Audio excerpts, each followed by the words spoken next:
आता एकंदर रायगड जिल्ह्याची परिस्थिती बघितली तर 3 आमदार भारतीय जनता पार्टीचे आहेत, 3 आमदार शिवसेनेचे आहेत, 1 राष्ट्रवादीचा आहे आणि त्यांना खासदार आम्हीच सगळ्यांनी केलं आहे. त्यामुळे बालेकिल्ला कोणाचा आहे हे गणितामध्ये आपण नक्की जाणू शकता. आता तत्काळ काय बोलण्यासारखं काही राहिलं नाही आहे. त्याच्यामुळे ते स्वतःला असं सिद्ध करतायत की मी म्हणजे जिल्हा किंवा मी म्हणजे महाराष्ट्र किंवा राष्ट्रवादी, या सगळ्या गोष्टी त्यांच्या आपण कित्येक वर्ष बघत आलो. आता जनता हुशार आहे, कारण एकंदर जनतेने जे आता स्वीकारलं आहे ते जनहिताच्या दृष्टीने अतिशय महत्त्वाचं आहे. म्हणून अशा पद्धतीचे वक्तव्य करताना आपण नेहमी, आज ते खासदार आहेत, आम्ही दिलेले खासदार आहेत, राष्ट्रवादीचे प्रदेशाध्यक्ष आहेत, आणि अशी बालिश वक्तव्य करून आपल्या स्वतःला काहीतरी महती मिळवून घेणं हे त्यांना शोभनीय नाही आहे. त्यांनी खरंच त्या गोष्टीचं आकलन करावं असं मला वाटतं की राष्ट्रवादीचे वरिष्ठ नेते किंवा तटकरे साहेब हे ब्लॅकमेलिंग करतात. आता राजू साबळे आमच्या पक्षाचे कार्य नेते होते, त्यांच्या अनेक एज्युकेशन संस्थेला आम्ही देखील मदत केली आहे सगळ्यांनी तिथे. अशा परिस्थितीमध्ये त्या उल्लेखनीय कार्यक्रमामध्ये शिंदेसाहेबांच्या मातोश्रीचं नाव एका इमारतीला, आदरणीय भरतशेठ मंत्री मोदयांच्या मातोश्रीचं नाव एका इमारतीला, त्या सोहळ्यामध्ये तटकरे साहेब प्रमुख अतिथी होते, त्यांच्या उपस्थितीमध्ये कार्यक्रम झाला. कुठलं नाव?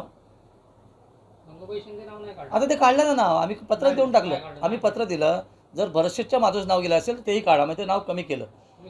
हां, म्हणजे अर्थातच ना, माझे मंत्री भरतशेठच्या मातोश्रीचं नाव काढलं तर आमचे नेते शिंदेसाहेब कसे ठेवतील? तर आम्ही त्यांना पत्रही दिलं, कदाचित ते आपल्याला पोचवलं नसेल. त्या संदर्भात आम्ही निधी दिला तो भाग वेगळा आहे, तो सोडून देते. पण आपण जो प्रश्न विचारला, तटकरे साहेबांनी मनाचा मोठा करून राज्यसभेला घ्या किंवा अनेक नेते घ्या, आम्हाला काही फरक पडला नसता.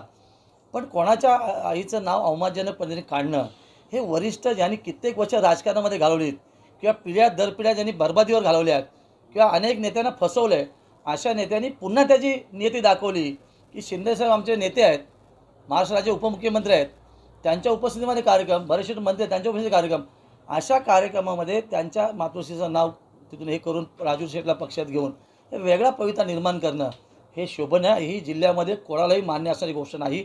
आणि म्हणून मी रोह्यामध्ये जाऊन परवा पक्षप्रवेश बोललो की ही नालायक बुद्धी आहे, अशी बुद्धी आम्ही चालून देणार नाही.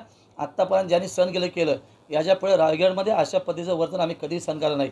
प्रत्येकाला अस्तित्व निश्चित आहे, प्रत्येकाने आपला पक्ष वाढवावा, पण त्याच्या कार्यपालनाने वाढवावा. कोणाचं नाव कमी करून हे करून असं होऊ शकत नाही.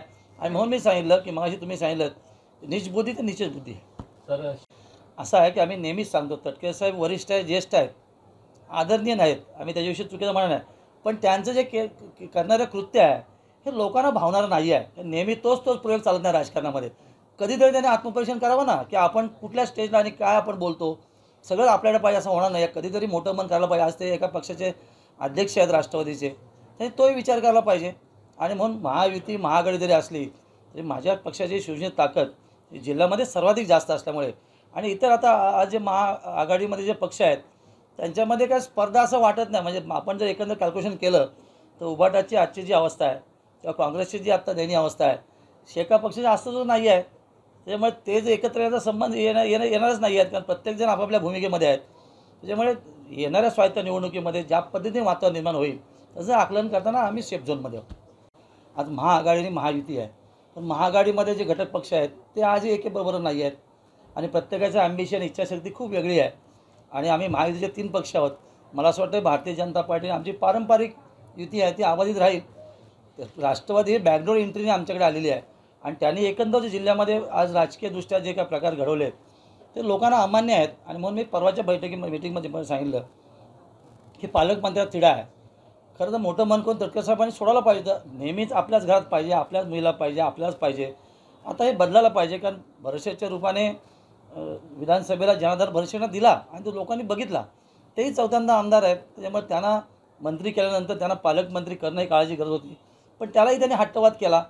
आता जिल्हा परिषद दृष्टीने पण त्यांनी वेगवेगळे पैत्र अवलंबाचा प्रयत्न केला, पण जनता रायगडच्या त्या हुशार झाली. आता ते चालणार नाही आहे.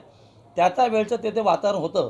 आता रायगड जनता हुशार आहे, म्हणून महायुती किंवा महाआघाडी किंवा जरी काय झालं तरी आम्हाला काही फरक पडणार नाही, कारण शिवसेनेची ताकद हे जिल्ह्यामध्ये सर्वाधिक जास्त आहे.